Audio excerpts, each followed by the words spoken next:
Jon Jones has always looked different from the moment he stepped into the UFC. His frame alone was enough to turn heads. A tall, lanky build with long limbs and a reach that outstretches even most heavyweights. At 84.5 inches, his wingspan gives him a literal and strategic advantage in almost every striking exchange. But it's not just the length of his arms, it's what he does with them. He controls distance better than almost anyone, jabbing when you're just out of range to keep you guessing, then closing the gap with elbows that most fighters don't see coming. His flexibility allows him to throw unorthodox kicks from angles that feel awkward to most, but somehow effortless to him. His reaction time is even better. Whether it's slipping a punch by millimeters or timing a trip from the clinch, he sees openings before others even recognize danger. And when he's on the inside, he uses his long limbs like levers, always creating new opportunities for offense while keeping you smothered. But none of that would matter if he didn't have the fight IQ to match. Because raw athleticism isn't rare in the UFC, there are plenty of powerful, flexible, explosive athletes across every division. What separates Jon is how he layers that athleticism into his strategy, using his body as a tool, not just a weapon. His physical gifts are real, but they're just the foundation. What makes Jon Jones dangerous is how he builds on them.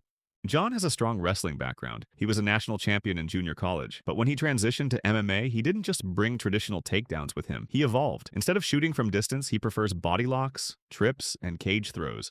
It's wrestling designed specifically for the octagon. Against someone like Chael Sonnen, a pressure-heavy wrestler, Jon dominated the clinch and controlled every exchange. Against Daniel Cormier, one of the best Olympic wrestlers in UFC history, Jon shut down the inside game and took away his core advantage. The most impressive part? Jon doesn't force a specific wrestling style. He adapts it based on his opponent. That's why for over a decade, almost no one could take him down. And when it finally happened, it was only because he allowed it. That level of control is rare, especially in a division full of world-class grapplers. When people talk about greatness in MMA, they usually focus on knockout power, size, or raw athleticism. But Jon Jones is different. What sets him apart isn't just what he can do physically, it's how he sees the fight. From the moment the cage door shuts, Jon starts analyzing. He watches every movement and every jab, every step, every reaction. He's not fighting on instinct. He's building a strategy in real time. The first round isn't just about damage. It's about learning. He studies how you move and defend, how you attack, and once he understands your patterns, he starts breaking you down. Jon doesn't wait for mistakes. He creates them by controlling distance, timing, and tempo.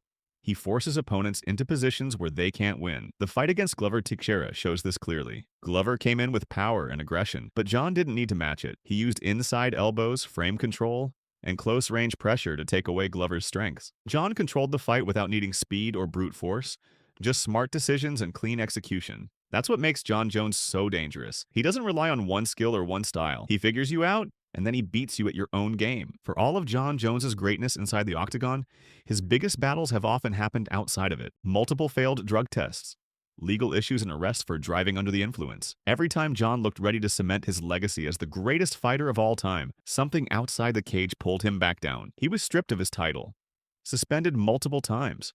Critics started asking whether his achievements were tainted, whether he had wasted his prime, and at times even the UFC seemed unsure if he could be trusted again. It wasn't just the headlines, it was the pattern. Just when things started to go right, something always went wrong. For years, fans were divided. Some believed he was the most talented fighter we've ever seen. Others couldn't look past the chaos he left behind. But one thing everyone agreed on? Jon Jones was his own worst enemy. Jon Jones brings a level of creativity to MMA that most fighters never develop. He expands the playbook with oblique kicks to the knee and spinning elbows out of the clinch. He'll switch stance mid-combination or frame with one arm while landing strikes with the other. What makes this dangerous isn't just the techniques themselves. It's the way he uses them unpredictably. He constantly changes rhythm, angle, and timing. Even when he's not overwhelming you physically, he's disrupting your sense of control. And when a fighter feels off balance, even for a second, Jon takes over. Because hesitation is all the opening he needs. There's a long line of fighters who've tried to be the next Jon Jones. They study his fights, they drill the same spinning elbows, the oblique kicks, and the stance switches. They try to imitate the rhythm of his interviews, and at first glance, it might even work. But eventually, the illusion fades. Because what separates Jon Jones was never the moves themselves.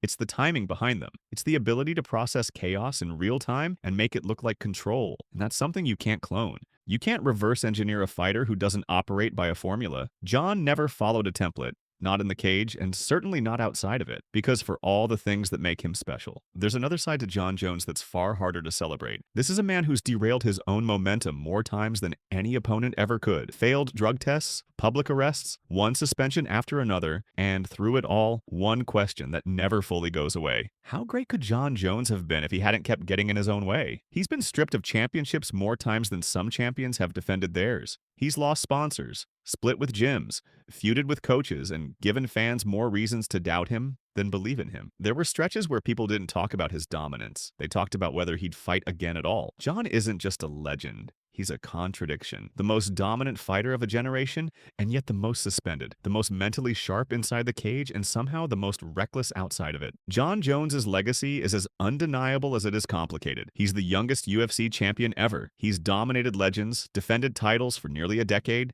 and moved up to heavyweight without skipping a beat. But his career is also filled with controversy, suspensions, failed drug tests, and missed opportunities. For every moment of brilliance inside the cage, there's been chaos outside it. And yet, no matter what happens, his name always comes up when we talk about the greatest of all time.